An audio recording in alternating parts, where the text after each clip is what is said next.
Hello and welcome. मैं हूं पराग और इस समय हम एक ऐसी बिसात में फंसे हुए हैं जो बिछाई है एक मास्टरमाइंड ने, जिसका नाम है विक्रम भट्ट।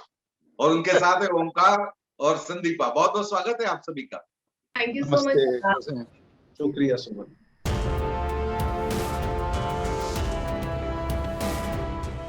विक्रम, सबसे पहले आपसे जानना चाहूंगा कि आप इस तरह की बिसात बिछाने के मास्टर हैं, तो इस बार किस तरह की बिसात है आपकी? अरे इस बार बड़ी खतरनाक सी बिसात है ये। खूनी कौन है, क्यों है, उसका उसके पीछे खून करने का कारण क्या है। बड़ी सी पेचीदा सी बिसात है। मतलब मैं ये जब मेरे पास ये आया कि यार बिसात का इंटरव्यू करना है, तो तब से ये सवाल मेरे जहन में घूम रहा था कि मैं विक्रम से ये जरूर पूछूंगा कि विक्रम, मतलब थ्रिलर, सस्पेंस थ्रिलर का कॉपीराइट आपके नाम पे हो चुका है क्या? देखो सर, किसी को तो जिम्मेदारी उठानी पड़ेगी ना ये हॉरर और थ्रिलर की। हाँ। अब सब लोग कॉमेडी बनाएंगे, कुछ लोग तो हॉरर को भी कॉमेडी बना देते हैं, तो भी मैं क्या करूं बताइए।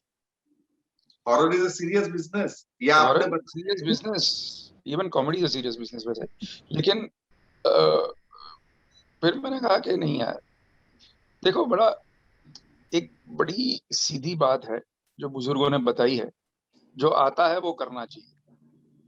क्या बात। ये आता है तो ये करता हूँ। बाकी थोड़ा बहुत किया है, जैसे आवारा पागल दीवाना और ऐसी पिक्चरें की है। लेकिन बचपन से जिस किस्म की कहानियां पढ़ना चाहिए, जैसे जिस किस्म की पिक्चरें बनाना चाहें, वही बना रहा हूँ। तो उसमें सही मजा भी बात। आ रहा है। इसीलिए आपके चाहने वाले आपकी फिल्मों का इंतजार भी करते हैं कि विक्रम लेके आ रहे हैं तो सटीक होगा। बस उम्मीद करता हूँ कि इस बार भी उनको सटीक ही लगे। क्या बात है। तो ओंकार, डॉक्टर अभिजीत। जी यस, बोलिए सर। सो डॉक्टर अभिजीत क्या कर रहे हैं? मतलब ये दोनों दोनों किस तरह के मतलब टकराव की आपस में है? लव हेट रिलेशन है या हेट हेट रिलेशन है? क्या है एग्जैक्टली? जो कहानी जिस हिसाब से विक्रम सर ने लिखी है और जिसमें वो माहिर है, आई थिंक वो एक एक कॉम्प्लेक्सिटी देते हैं कुछ रिश्तों के, रिलेशनशिप्स को, जैसे उनकी फिल्मों में, उनके काम में दिखता है। तो वो चीज इस कहानी में भी देखी थी। और अगेन एक नॉवेल्टी फैक्टर था जो मुझे हमेशा टफ लगता है कि वही मुझे देखना था कि सेम तरीके की जॉनर की फिल्म को या एक वेब शो को आप नया क्या लेके आते हैं उसमें। वो चीज मुझे फिर जब मैंने कहानी सुनी, पढ़ी और जब दर्शाते हुए पता चला कि हाँ एक्चुअली ये एक अलग एंगल है इस कहानी में। तो आई थिंक वो एक उनकी एक उनकी स्ट्रेंथ है to bring out something new every time that he tries to create. तो बिसात जैसा हमें लग रहा है, हम सबको लग रहा है कि एक मर्डर मिस्ट्री है। और मेरा और कियाना का, जो हमारी हस्बैंड वाइफ की जो स्टोरी साथ में चलती है, आई थिंक कॉम्प्लेक्सिटीज है उस रिश्ते में। हम दिखाते हैं ऑलरेडी कि कुछ साल हो चुके हैं शादी, दोनों सेम प्रोफेशन में बिलोंग करते हैं। तो आई थिंक दिन में ऑफिस में भी मिलते हैं और रात को घर पे भी साथ में होते हैं। तो जब इतनी नजदीकी होने के बावजूद भी कैसे वो तनाव से वो रिश्ता कैसे धीरे धीरे टूटता है, लेकिन किसी तरह वो फिर जोड़ने की कोशिश करते हैं। सो आई थिंक वो चीज बहुत अच्छी लिखी गई थी जिस हिसाब से लिखी गई थी। और बाकी मैं आपको बता नहीं सकता, उसके लिए आपको देखना पड़ेगा, तो आपको पता चलता है। डॉक्टर कियाना, जी। मतलब डॉक्टर अभिजीत बिल्कुल सही कह रहे हैं कि मतलब हर बार जब भी विक्रम की कोई सीरीज आती है या फिल्म आती है, तो मैं एज ए फिल्म क्रिटिक के तौर पर भी मैं बड़ा वो रहता हूँ कि अब विक्रम क्या नया देगा, क्योंकि सब कर चुके। I completely agree. मैं विक्रम भट्ट की बहुत बड़ी फैन हूँ। एक्टर तो खैर वो मैं अभी बनी हूँ, but I have been his fan for a very very long time. और मैं उनकी फिल्में देखकर बड़ी हुई हूँ, चाहे वो राज है या कसूर है। तो मैं भी जब स्क्रिप्ट पढ़ रही थी तो मैं एक ऑडियंस की तरह पढ़ रही थी, मैं एज एन एक्टर नहीं पढ़ रही थी। And that is the reason I am doing the series, क्योंकि जब मैं पढ़ रही थी तो हर 10 मिनट में एक ट्विस्ट एंड टर्न आ रहा था। और ये जो एपिसोड खत्म होता है तो एक क्लिफ हैंगर पे खत्म होता है, तो आप छोड़ ही नहीं सकते उस स्क्रिप्ट को, आपको सेकंड एपिसोड पढ़ना ही पढ़ना है, क्योंकि आप जानना चाहते हो कि आगे क्या होगा। इस क्या कियाना ने ये मर्डर किया है, नहीं किया है, अब क्या करेगी, क्या बच पाएगी, नहीं बच पाएगी। तो I feel he is fabulous at what he does, and सबको पता है ये। और मेरा बहुत लाइक आई से इट्स माय गुड लक कि उन्होंने मुझे चुना to play Kiyana, because for me it's an amazing role. और मुझे इस कैरेक्टर को निभाने में बहुत मजा आया, और उनके साथ काम करके बहुत मजा आया, क्योंकि बहुत कुछ सीखने को मिलता है इस इंसान के साथ, क्योंकि ये सब कुछ कर लेते हैं, डायलॉग भी लिख लेते हैं अमेजिंग, डायरेक्शन भी कर लेते हैं, एक्टर भी हैं, कैमरा एंगल्स भी इनको सब कुछ पता है। मीन ऐसा कोई चीज नहीं है जो इनको नहीं आता, इतने मल्टी टैलेंटेड है, इतना कैसे है इनके पास इतना सारा टैलेंट। ये मैं समझने की कोशिश कर रही थी through 50 days of shooting. Vikram, जैसे इन दिनों पिछले 2-3 साल से मैनेजमेंट में भी एक नया फंडा जो चला है वो है वर्क लाइफ बैलेंस, क्योंकि आदमी की सारी गड़बड़े उसी से शुरू होती है। वर्क लाइफ बैलेंस है, वर्क में आदमी इतना ओवर एंगेज्ड है कि लाइफ को टाइम ही दे पा रहा है, और उसके कारण सारी मुसीबतें और परेशानियां हैं। वर्क लाइफ बैलेंस होता क्या है यार, मैंने तो कभी किया नहीं लाइफ में। देखिए, हम लोग अपनी जरूरत के हिसाब से काम करते हैं। ये जो वर्क लाइफ बैलेंस है ना, ये सब अंग्रेजों के लिए ठीक है, अमेरिकन लोगों के लिए। हम लोग जरूरतमंद लोग जितने हैं, जितना पैसा चाहिए उतना काम करते हैं, घर पे आते हैं, बीवी को देते हैं कि ये ले ले, अगर कम पड़ते हैं तो और काम करते हैं। हम लोग वेकेशन करने वाले, या खैर इंडियंस वेकेशन पे जाते हैं बहुत सारे, लेकिन साल में एक आध बार जाते हैं। तो वो जो वर्क लाइफ बैलेंस है ना, वो 40 आवर वीक और 5 डे, ये सब हम लोगों ने तो कभी खैर किया नहीं था। इंडस्ट्री में तो कोई वर्क लाइफ बैलेंस जैसी कोई चीज है ही नहीं। किए जाओ। आपको तो याद है एक टाइम सेकंड संडे का दौर आया था कि सेकंड संडे को आपको कंपलसरी हॉलीडे रखना पड़ेगा।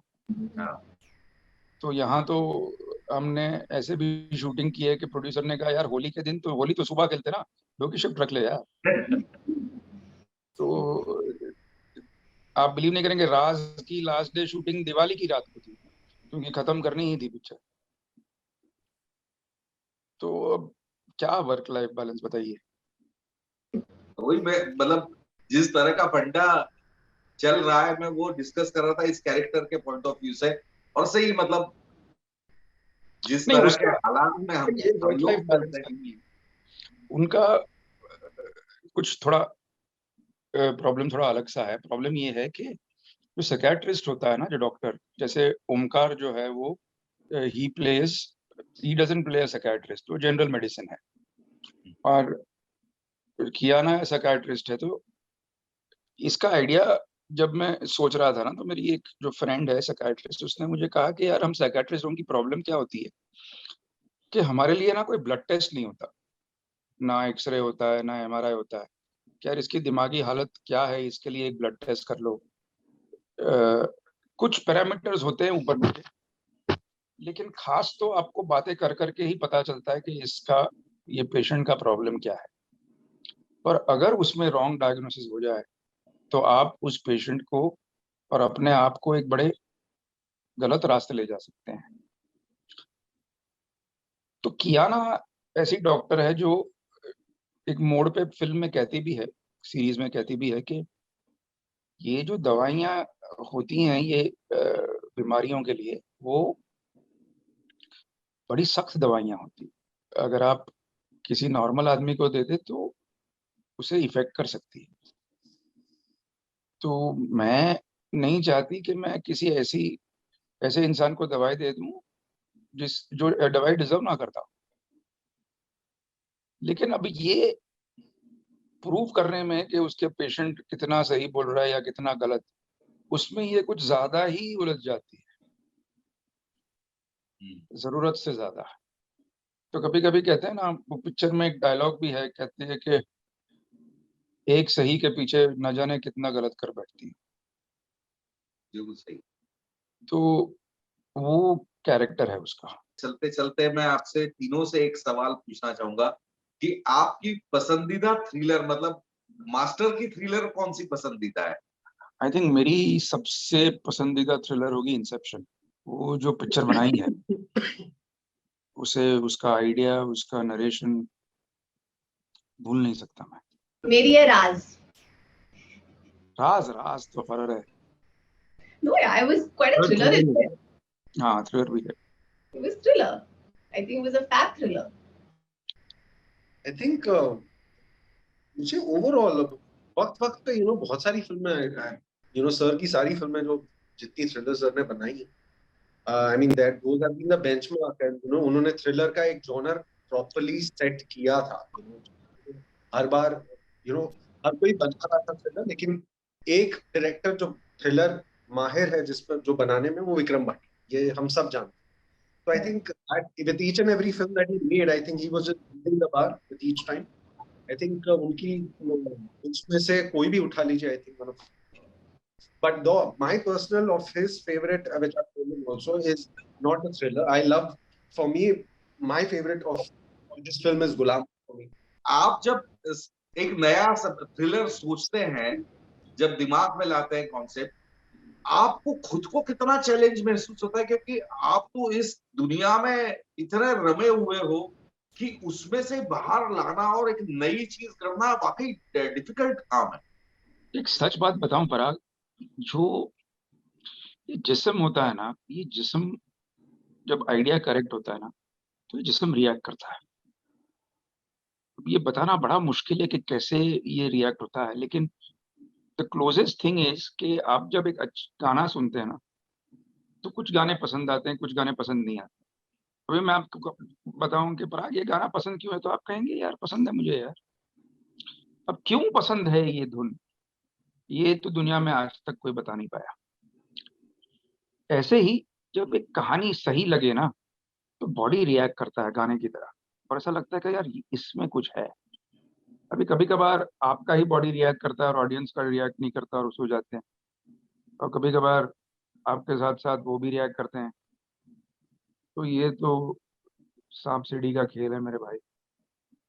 चलिए, बहुत बहुत सही बात कही आपने। आप सभी का एक बार फिर से बहुत बहुत धन्यवाद, और मैं उम्मीद करता हूं कि आप लोगों के बिसात पर सारे दर्शक जरूर फंसेंगे, और एक नया थ्रिलर विक्रम लेकर आए हैं। वो दर्शकों को उसका वैसे इंतजार रहता है विक्रम की फिल्मों का, थ्रिलर का, और बिसात उनकी मनचाही इच्छा पूरी करेगी, मैं ये उम्मीद करता हूँ और विश्वास भी जताता हूँ। बहुत बहुत धन्यवाद आप सभी का। Thank you Parag, thank you. Thank you. Thank you so much.